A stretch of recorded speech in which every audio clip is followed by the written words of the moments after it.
Le cercle RH, le débat de Smart Job. On va parler d'un sujet qui vous concerne très directement. Vous êtes chef d'entreprise, dirigeant d'entreprise.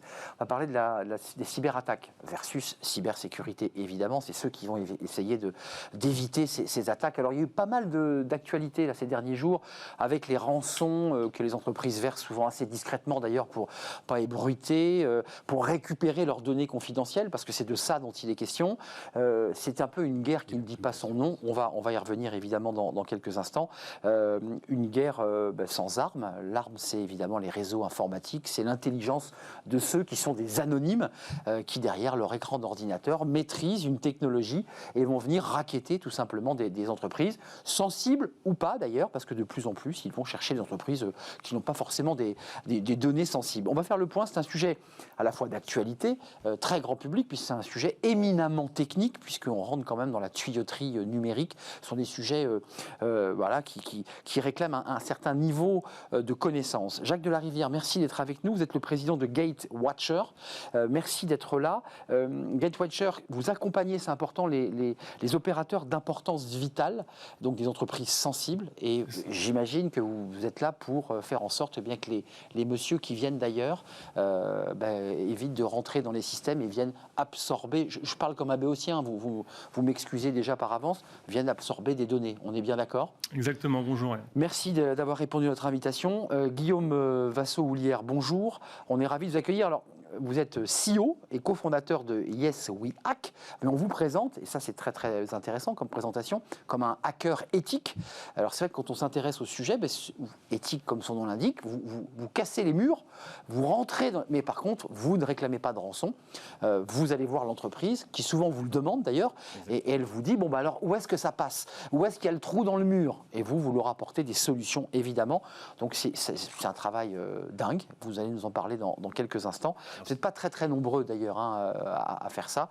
Et puis Jean-Noël de Galzin, merci d'être avec nous. Vous êtes président d'Exatrust. Alors Exatrust, dont les deux invités ici sur ce plateau sont membres, qui est un groupement d'entreprises, parce que vous-même vous dirigez Wallix. C'est pas Wall-E, c'est pas le petit dessin animé Wall-E qui ramasse des poubelles. Non, mais c'est aussi sympa. C'est aussi sympa, ouais. Parce que c'est très ludique, Wallix.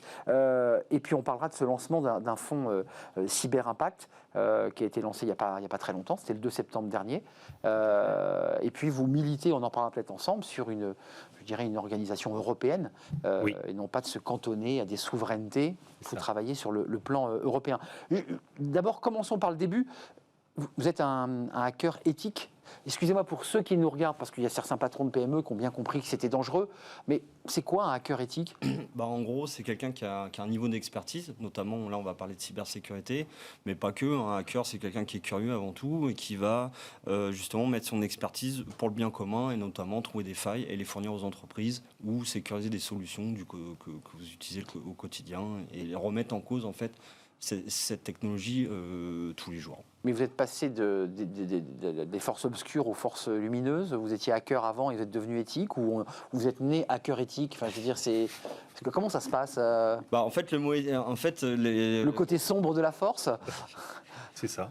Ouais, non, mais en fait, la vraie définition du hacker, ça a toujours été quelqu'un qui va utiliser son expertise pour le bien commun. Après, c'est utilisé, il y a toujours des personnes qui sont malveillantes.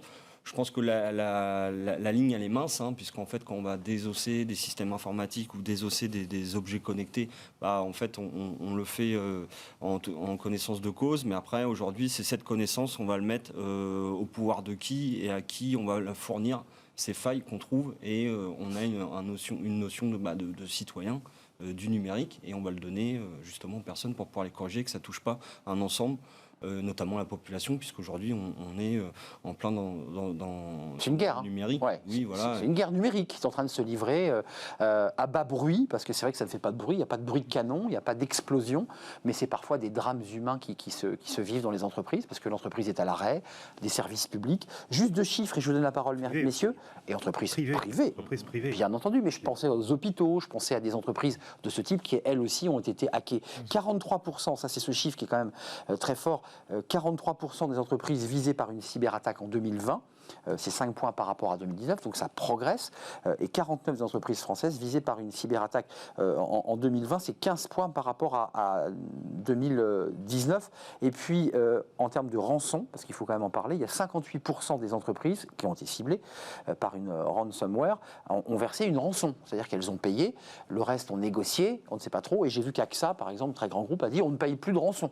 Ce qui implique qu'AXA a donc déjà payé beaucoup de rançon avant de dire j'arrête.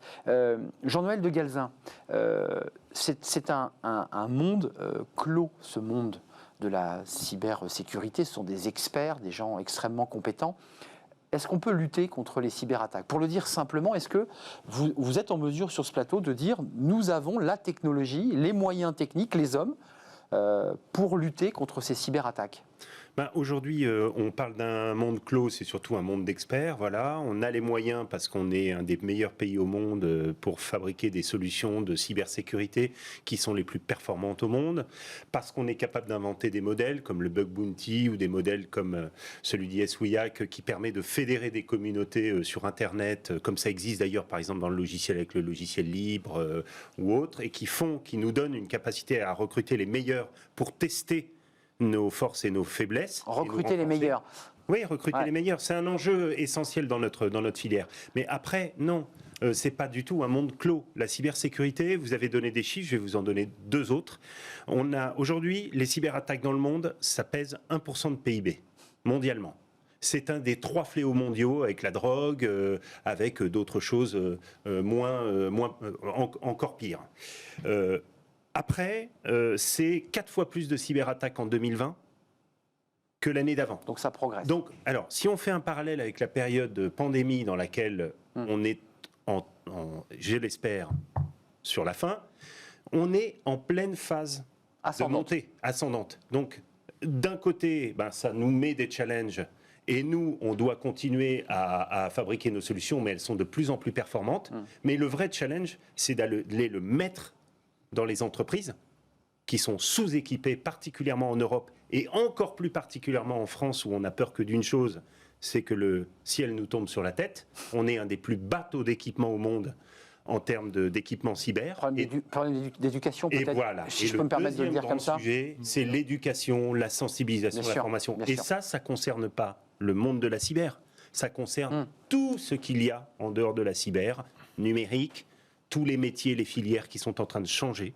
Et c'est ça notre challenge. Jacques Delarivière, vous accompagnez ces fameuses entreprises d'importance vitale. Alors, j'imagine que celles-ci, vos clients sont sensibilisés, elles ont des données vitales, bancaires, tous ces sujets évidemment qu'on imagine vitaux, mais vous avez, j'imagine, des clients qui sont quoi, un peu comme moi, des béotiens, qui vous disent ça sert à rien, de toute façon j'ai mes antivirus sur les ordinateurs, ça ira très bien, puis un jour arrive l'accident. Exactement. En fait, c'est avant tout une question de prévention et d'anticipation, hein, comme dans tous les domaines liés à la sécurité. Alors, en l'occurrence, les OIV, eux, ils ont des obligations légales de se renforcer en cyber. Et donc, dont une de leurs obligations, la règle numéro 7 sur 22 règles, qui est d'installer nos produits pour renforcer la cyber de leur réseau. Et donc, effectivement, ce sont des OIV, ce sont autant des très grandes entreprises dans l'énergie, le bancaire ou autre, que des entreprises de taille intermédiaire qui ont moins de moyens et qui font aussi face aux mêmes règles et qui pourtant sont des règles assez basiques. Hein. Les règles de la loi qui impose ça aux OIV sont des règles essentiellement basiques et n'importe quelle entreprise qui veut faire mais il faut les mettre en place. Devrait juste les reprendre et c'est extrêmement simple. C'est sécuriser les réseaux, les accès avec des produits comme Walix, repérer les vulnérabilités en amont avec du Bug Bounty et des trucs extrêmement simples comme installer du stockage, du backup pour remédier en cas de cyberattaque. Et en fait, ces règles de bonnes pratiques qui sont juste du bon sens, du bon sens que n'importe quel entrepreneur devrait mettre en place pour son entreprise, sont souvent pas respectées parce qu'on est dans une ivresse de la vitesse du numérique et que du coup, il faut revenir aux bases et se dire que oui, on va vite, on échange plus vite. Ouais, on roule très vite, mais on n'a pas mis les freins. Donc, il faut mettre les freins. C'est un peu ça. Hein. On va à fond, on a beaucoup de données qui circulent parce que c'est aussi le business. Et puis, on n'a pas mis quand même, et on va parler des recrutements, parce qu'on est une émission emploi et recrutement, c'est un secteur sous tension. Parce que évidemment, plus il y a de cyberattaques, plus les entreprises vous demandent, vous sollicitent, vous mettent une pression de dingue. J'imagine que vous avez du travail par-dessus la tête. On a une belle croissance, ça c'est sûr. Aujourd'hui, comme le disait Jacques, je pense que les gens voient encore la cybersécurité comme un coût. Et donc du coup, il faut justement leur faire comprendre que c'est une valeur en plus à leur produit. Aujourd'hui, si on a un beau produit mal sécurisé, en fait, ça va être une problématique, on le sait tous. Donc aujourd'hui, oui, je pense qu'on est tous débordés, on a tous beaucoup de travail. Et vous cherchez les meilleurs, parce que c'est la tension du marché qui... On crée les meilleurs. Et vous les fabriquez aussi, parce que vous pouvez aussi... On peut les fabriquer. Nous, aujourd'hui, on fédère 30 000 hackers à travers le monde. Hacker éthique, hein. Hacker éthique, exactement. D'accord, rassurez-moi. Donc voilà, on cherche des failles, beaucoup de numérique dans notre entourage, donc du coup potentiellement. Oui, parce que vous êtes en réseau évidemment tous ensemble. Et donc du coup après nous on va permettre d'améliorer aussi bien des solutions de cybersécurité que des solutions que vous utilisez au quotidien. Et donc du coup après toute cette chaîne va s'organiser pour s'auto-alimenter tous ensemble. Et voilà, c'est collaboratif. Il faut que ça soit collaboratif pour être efficace. Les logiciels libres, l'idée que... Mais quand même, j'ai vu... Peut-être me trompais-je, mais Joe Biden a tapé du poing sur la table en accablant la Russie, vous avez vu, en disant aux Russes, mais on en a un peu marre, parce qu'on voit quand même bien que les cyberattaques, ça vient un petit peu de chez vous. Alors, c'est une guerre froide numérique, mais parce que les États-Unis, eux aussi, mènent du hacking. Mais on a quand même vu sur certaines enquêtes un peu approfondies que c'était un petit peu des zones de non-droit qui se trouvaient à l'est de l'Europe. On ne peut rien faire contre ces hommes, ces femmes ? Non, ce n'est pas forcément des zones de non-droit, ça peut être des officines... gouvernementales ? Mais oui, tout à fait. Donc, je pense à la Chine. Je pense que l'Internet est une zone de non-droit en tant que telle, parce qu'il dépasse les droits nationaux. Donc c'est une zone pas suffisamment régulée, qui est en cours de régulation, comme le disait Jacques, avec des directives, des lois. Donc, il y a la RGPD, on en a parlé sur ce plateau. La RGPD pour la protection des données. Ça n'empêche pas les cyberattaques, ça c'est un autre... Ça n'empêche pas les cyberattaques. On est d'accord. Ça permet de se retourner quand il y a des fuites de données. C'est ça. Parce que les données nous appartiennent. Le problème, c'est qu'aujourd'hui, nos données appartiennent à ceux qui les captent. Et donc, il faut retrouver un monde... Elles sont en libre circulation. Non, elles ne sont pas en libre circulation, elles sont captées par des entreprises qui les commercialisent, les fameux GAFAM, qui ont fabriqué un modèle économique qui repose là-dessus. Donc nous, notre rôle, c'est en tous les cas de fabriquer des solutions, etc. Donc nous, on a besoin d'ingénieurs. Donc on peut fédérer des ingénieurs qui travaillent en dehors de leur travail en tant que tel, ou les fameux hackers éthiques qui travaillent en réseau. Il y a aussi ceux qui fabriquent nos logiciels, chez GetWatcher, chez Wally, chez toutes les entreprises. On est 67 entreprises chez Exatrust. On est des éditeurs de logiciels, on est des intégrateurs de solutions qui vont les mettre chez les clients dans tous les métiers, dans toutes les régions, les petites, les moyennes, les grandes, publiques, privées, voilà, qui s'adaptent au contexte. Et puis ensuite, il faut bien comprendre avec la cybersécurité, c'est que c'est le début d'une filière qui va créer énormément d'emplois. Alors on s'est fixé, le président de la République a fixé un cap, il a dit le 18 février, il a promulgué dans le plan de relance une loi pour dire on va passer de, grosso modo aujourd'hui, 40 000 personnes dans cette filière à 74 000 dans les 3 ans. Si on compte chez nous, ou chez nos revendeurs, nos intégrateurs, en France, en Europe et dans le monde entier, parce que nos entreprises se développent dans le monde entier, le nombre d'emplois qui vont être créés, c'est pas des ingénieurs seulement, c'est aussi des techniciens support, c'est des gens pour marketer, pour vendre, pour aller promouvoir ça un petit peu. Donc c'est un marché qui s'ouvre sous la pression finalement de réseaux criminels internationaux ou d'officines étatiques, puisque c'est de ça dont il est question.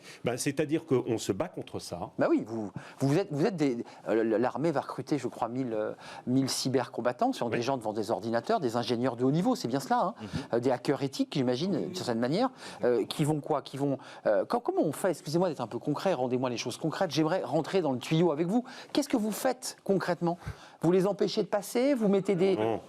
Qu'est-ce qu'on fait ? Aujourd'hui, c'est impossible de bloquer un trafic réseau. C'est-à-dire qu'on ne peut pas bloquer parce qu'il faut laisser les échanges. Par contre, on peut surveiller, on peut anticiper. Donc, on peut dire qui a accès à quoi avec des produits comme Wallix et du coup remonter dans le temps.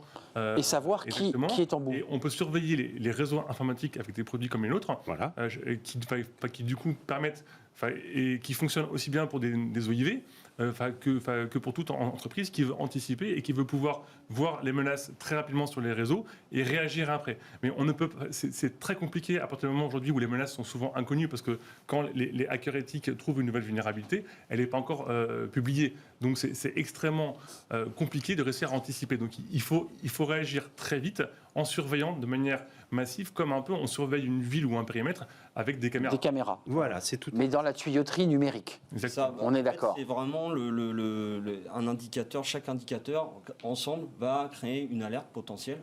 Et donc du coup, c'est en surveillant au quotidien et en surveillant aussi bien que ce soit de la veille sur Internet, mais aussi la veille sur nos réseaux, donc de chercher des failles, identifier les accès, surveiller les réseaux.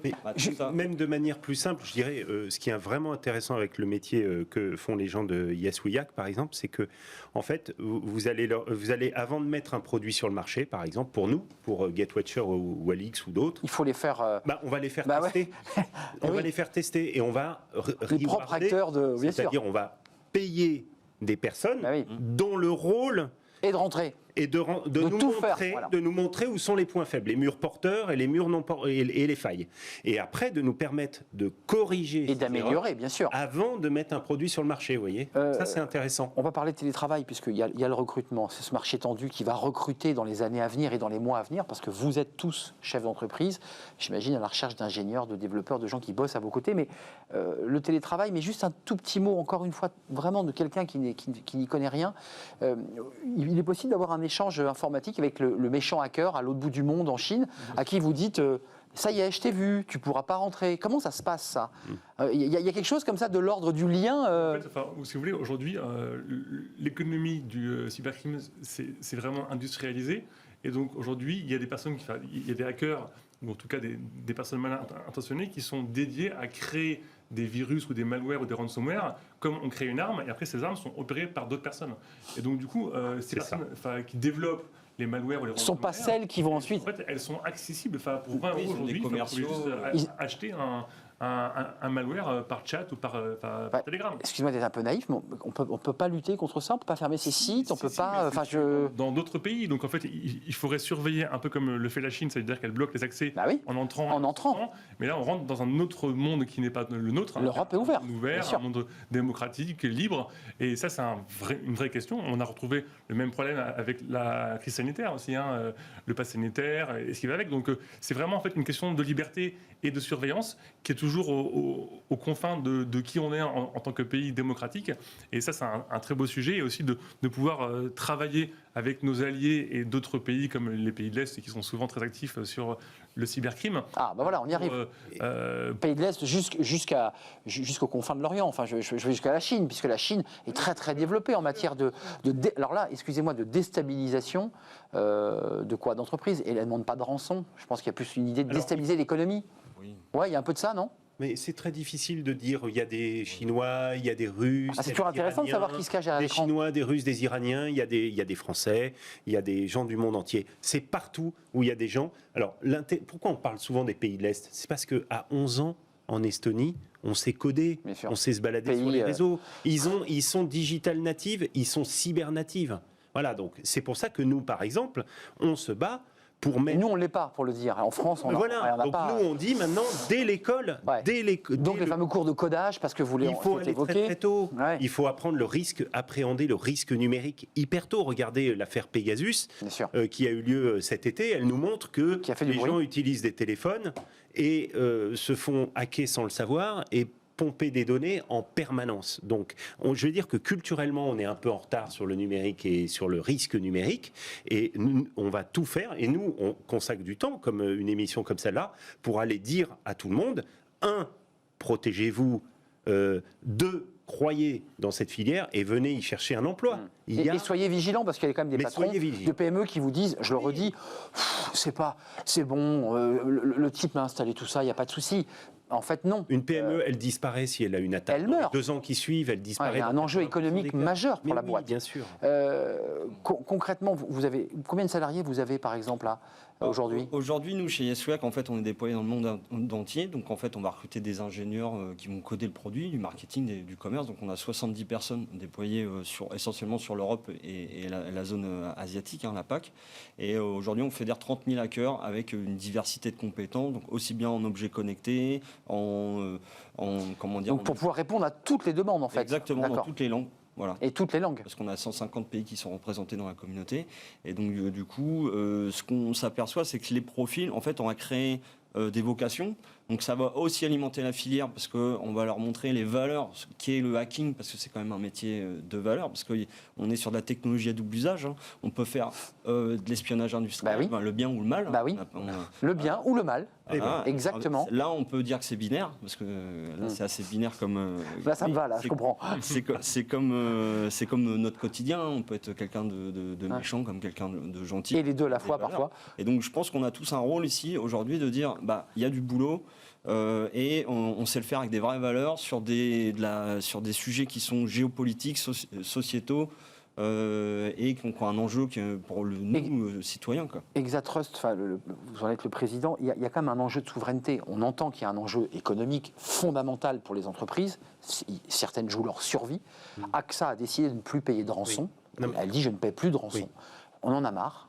Donc ça veut dire qu'ils vont laisser leurs données assurantielles entre les mains de hackers. Ils ne paieront pas. Enfin, excusez-moi de être un peu abrupt. Pourquoi est-ce qu'on payait les rançons? Il y a beaucoup d'entreprises qui ont payé des rançons pour deux raisons essentielles. La première, c'est que c'est dans des boîtes d'énergie ou de télécom, c'est que quand ils sont attaqués, tout s'arrête, tout le business s'arrête. Donc il faut qu'ils repartent tout de suite et ils n'ont pas 36 solutions pour le faire. Et la deuxième grande raison, c'est parce que les assureurs, ne sachant pas mesurer le risque cyber, ont dit si vous payez 10 000, nous on va vous rembourser 8 000 ou 9 000. Donc on a dit aux assureurs... Il y a un sujet sur l'assurance, un énorme sujet sur l'assurance. Oui, mais pourquoi Reprenons la discussion qu'on vient d'avoir.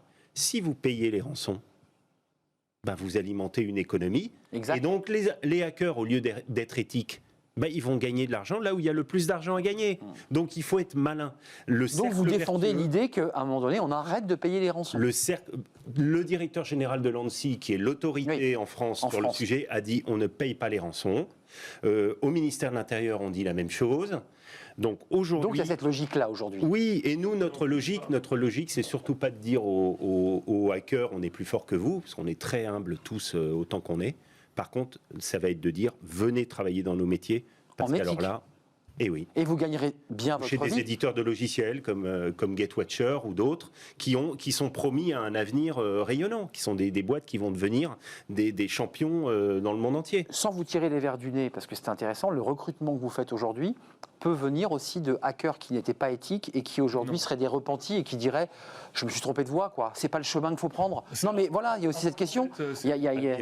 Ah, mais on peut pas le dire. Vous voyez, je sens beaucoup d'hésitation sur mes questions dans vos réponses. Non, mais c'est assez rare. Et en général, ceux qui ont mis le doigt dans le mauvais engrenage, ils y restent. Il faut savoir que la rémunération d'un hacker qui travaille au black, c'est à peu près 500 000 $ par an.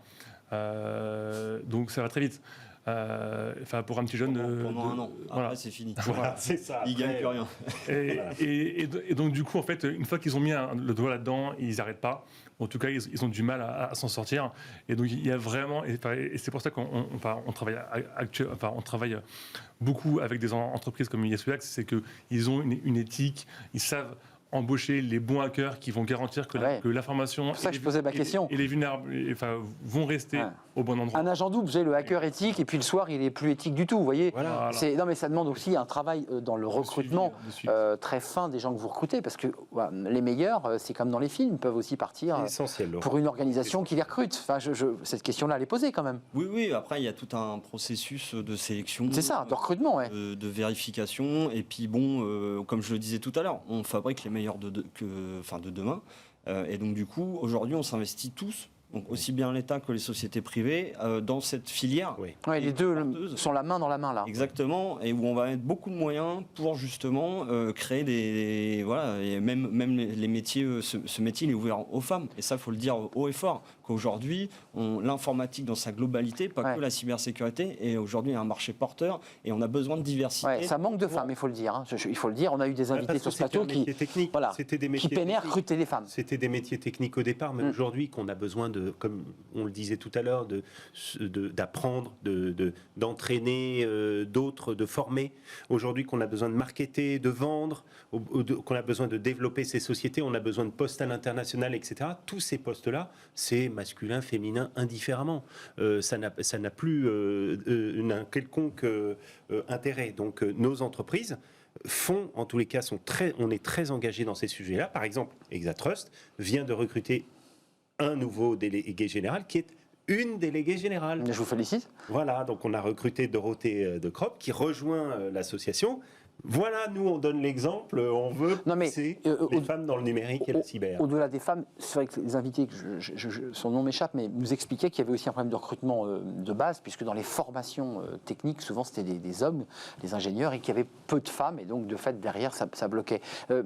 Cette guerre, elle ne fait que commencer, puisque vous nous évoquiez tout à l'heure le début d'un marché structuré depuis le discours d'Emmanuel Macron, c'était le 9 septembre, l'idée qu'il fallait structurer une filière. 18 février. 18 février, vous êtes venu en parler d'ailleurs sur ce plateau, vous nous dites, est-ce que cette structuration de filière, elle va aussi avec une guerre qui va grandissante? Chaque nation, chaque organisation criminelle va accélérer, vous avez ce sentiment-là? Enfin, en fait, pour les cybercriminels, il faut voir que pour eux, c'est une opportunité énorme. C'est-à-dire qu'on a développé du numérique pendant 30 ans sans jamais penser à la sécurité. Donc du coup, on se retrouve aujourd'hui, 30 ans après, avec un monde numérique qui est ouvert, mais qui est vraiment ouvert.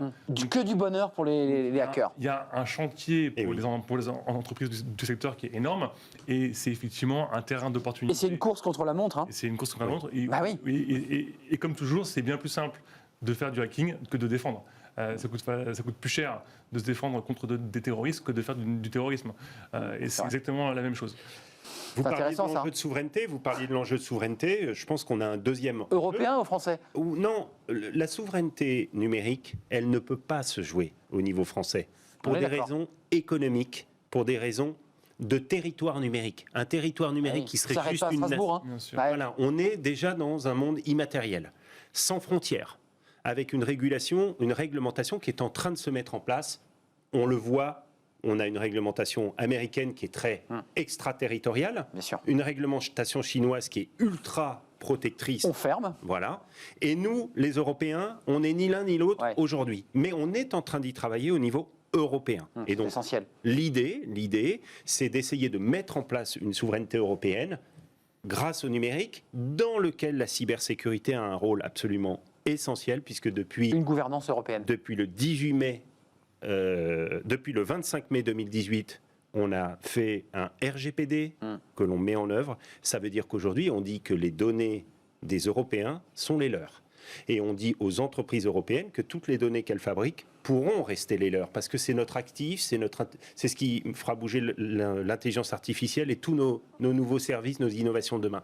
Et donc nous, on a un rôle, et on essaye tous on va dire, de s'impliquer dans l'idée de faire grandir des entreprises et des savoir-faire européens. Moi, je serais bien resté avec vous encore une demi-heure de plus, parce que j'avais des milliers de questions à vous poser. Je trouve que c'est... vous nous réinviterez. Je vous allais revenir, parce que je trouve que cet univers à la fois est fascinant, déroutant, et il y a des incidences importantes en matière économique pour les salariés, parce que ça met en péril les entreprises. Merci Jean-Noël de Galzin, président d'Exatrust. Alors on l'a compris, avec une déléguée générale qui est une femme, faut-il le préciser, avec un groupement de toutes les entreprises du secteur. Les fleurons de la... Les fleurons, président de Walix. Je remercie Guillaume Vassaux-Houlière, vous êtes CEO de Yes We Hack, hacker éthique, et vous avez beaucoup de travail en ce moment. Et puis je remercie Jacques Delarivière, président de GetWatcher. Ce sont des logiciels, si j'ai bien compris, en mots simples, qui vont aider vos clients à justement à lutter, à repérer les menaces. C'est un plaisir. Vraiment, vous reviendrez. Merci beaucoup. Ce sujet est passionnant. On termine notre émission par Fenêtre sur l'emploi. Là, on va revenir au recrutement plus basique, peut-être pas des ingénieurs spécialisés dans le numérique, mais comment faire pour se former et rester formé tout au long de sa carrière lorsqu'on est en poste, pas uniquement quand on est demandeur d'emploi. On en parle tout de suite avec Satan Wallace.